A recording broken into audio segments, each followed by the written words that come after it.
En JavaScript, una de las cosas que más utilizamos son las funciones. Estas toman una entrada, realizan cierta codificación y normalmente devuelven una salida. Pero ¿qué ocurriría si necesitásemos que una función pausara su ejecución a mitad de camino y luego continuase exactamente donde se quedó? Y además, varias veces. Pues ahí es donde entran los generadores. Y es de lo que vamos a hablar en este vídeo. Mi nombre es Carlos Azabustre y en este canal de YouTube vas a encontrar multitud de tutoriales sobre JavaScript y programación web. Te animo a que te suscribas y no te pierdas ninguno de los próximos vídeos que publique pulsando en la campanita. Antes de continuar, déjame presentarte un nuevo colaborador de este canal. Se trata de dondominio.com, una plataforma donde puedes contratar tu próximo dominio web, tu hosting, correo electrónico y certificados SSL. Y como colaboradores de este canal, nos han proporcionado un código para la comunidad para tener un descuento del 30% en la contratación de un pack que incluye un alta de dominio.com, hosting básico y certificado SSL. El código es carlosweb24 y es perfecto para desplegar tu próximo proyecto. Y ahora continuamos con el vídeo. ¿Qué son los generadores? Bueno, pues son unas funciones especiales que se marcan con el asterisco, como puedes ver aquí en el código que te muestro de ejemplo. Estas funciones, en lugar de tener la palabra clave return, utilizan yield, que viene a ser la traducción de ceder. Esto nos permite pausar la ejecución y devolver un valor. Después, cada vez que llamemos al método nest de un generador, este se reanuda donde se quedó, así hasta que termine. Este código de ejemplo que te presento aquí, lo que hace es generar 3 números y, como ves, puedes irlos llamando utilizando la función del generador nest y nos va dando los diferentes valores hasta que pues finalmente la salida es indefinida porque el generador se ha terminado. Es un ejemplo muy sencillo, pero para que veas un poco sobre todo la sintaxis de cómo se escriben los generadores y cómo se emplean. ¿Y por qué usar generadores? ¿Qué sentido tiene? Bueno, pues nos van a permitir manejar de una manera más eficiente datos muy grandes o bajo demanda. Los generadores vienen muy bien para manejar secuencias que han sido generadas infinitamente o procesar datos en pequeños trozos o chunks sin necesidad de almacenar conjuntos de datos completos en la memoria. Esto viene muy bien pues para escenarios donde tenemos archivos muy grandes, flujos de datos en tiempo real o generación de valores que utilicen una computación intensiva. También nos permiten gestionar los recursos y controlarlos de una manera más adecuada. A diferencia de una función regular, los generadores nos permiten tener un control detallado sobre cuándo ocurren ciertos cálculos y cuándo se liberan los recursos. Entonces nos permite optimizar flujos de trabajo donde necesites gestionar sobre todo resultados intermedios sin sacrificar la eficiencia de la memoria. También nos permite utilizarlos para realizar iteraciones, bucles, de una forma más limpia en determinados casos especiales. Esto nos va a ser muy útil para construir estructuras que sean recursivas o secuencias complejas. Y ya en temas más avanzados nos van a permitir crear corrutinas. Las corrutinas son como funciones que se pueden pausar, ceder el control entre sí y reanudar de una manera fluida. Esto es la base que permite la multitarea, cambiar entre tareas sin la complejidad de hilos completos. Muy bien, ahora veamos algún caso de uso real. ¿Cuándo se utilizan este tipo de generadores? Pues imagina que tienes que obtener un número de publicaciones desde una API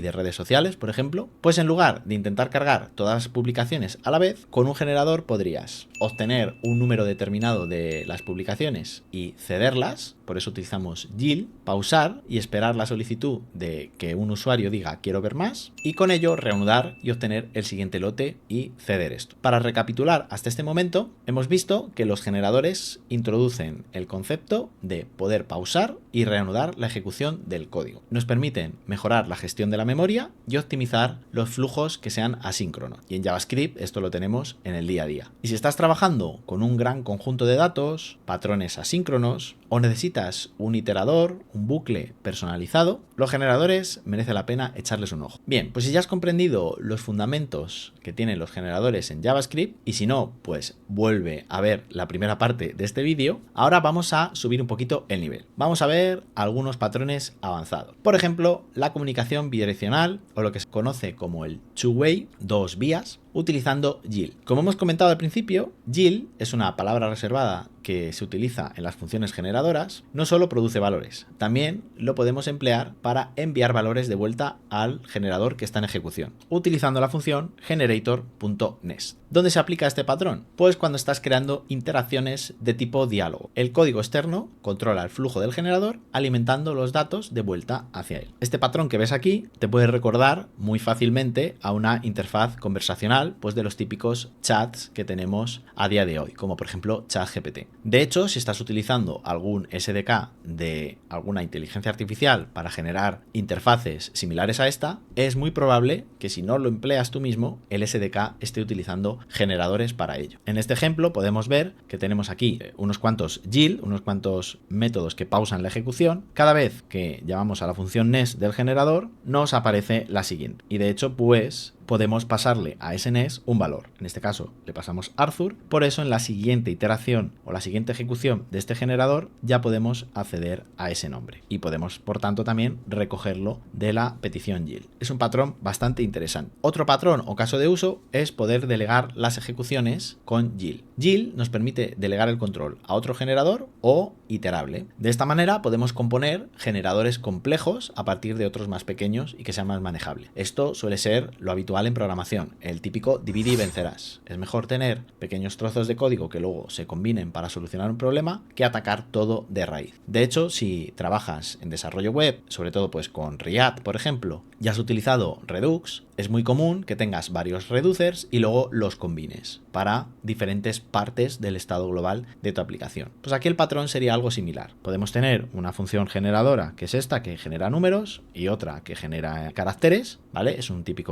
ejemplo, no tiene por qué ser algo súper real, pero luego pues podemos combinarlos y después iterarlos como si fueran uno solo. Y ya el último ejemplo que vamos a ver es cómo se pueden combinar generadores y promesas. Con async y await ya tenemos una manera clara y bastante elegante de poder trabajar con promesas. Y si lo unimos con los generadores, pues funcionan realmente bien. Recuerda que, bueno, si todavía no entiendes bien cómo funciona la sincronía en JavaScript, por aquí te dejo un vídeo en el que te explico cómo funcionan las promesas y async await. Pero para que lo recuerdes brevemente, cuando marcamos una función con async, ya automáticamente esta función va a devolver una promesa. Y dentro de una función async podemos utilizar la palabra reservada await, que nos permite realizar una operación asíncrona. Por ejemplo, este fetch a una URL que nos devuelva, por ejemplo, un listado de posts, es una operación asíncrona y podemos escribirla de una manera lineal, como si fuera secuencial, utilizando await. Si no, pues tendríamos que usar el típico .den, .catch, etcétera, haciendo el código pues que tenga ese efecto de pirámide de la muerte, en el que vamos intentando el código mientras se van ejecutando el resultado de las promesas que vamos concatenando. Aquí await funciona algo similar al GIL, porque pausa la ejecución de la función asíncrona hasta que devuelve una promesa. Por eso es muy útil utilizarlo cuando estamos obteniendo datos de un API, como en este ejemplo. Aquí hemos creado la función que obtiene los posts con un determinado número de página de un API, y la función displayPost lo que va a hacer es utilizar ese generador e irse trayendo los datos de manera secuencial. Por tanto, nuestro código, como puedes ver aquí, aunque es una petición asíncrona, la forma en la que lo escribimos y también cómo lo leemos es bastante secuencial, por lo que resulta bastante interesante. Conclusiones que saco de todo esto. Yo personalmente en mi día a día no utilizo los generadores. Donde más sentido le veo a usar generadores es sobre todo pues cuando estás lidiando con peticiones asíncronas, como el último ejemplo que hemos visto. Pero también hay que tener en cuenta que los generadores se introdujeron cuando todas las novedades llegaron a JavaScript, sobre todo pues a partir del 2015, ECMAScript 6, 7, 8, etcétera, como una forma de poder escribir código de manera secuencial que tuviese un comportamiento asíncrono, porque hasta ahora pues solo teníamos callbacks y promesas, pero no teníamos todavía el async await. Entonces, para el hecho de poder hacer peticiones de tipo asíncrono, yo considero que es más útil, o por lo menos tiene el mismo funcionamiento y es una forma más sencilla de entenderlo, a mi parecer, y de escribir el código utilizando simplemente async await. Pero los generadores los puedes utilizar. ¿Dónde sí veo que tienen sentido? Bueno, pues con el creciente uso de la inteligencia artificial en nuestros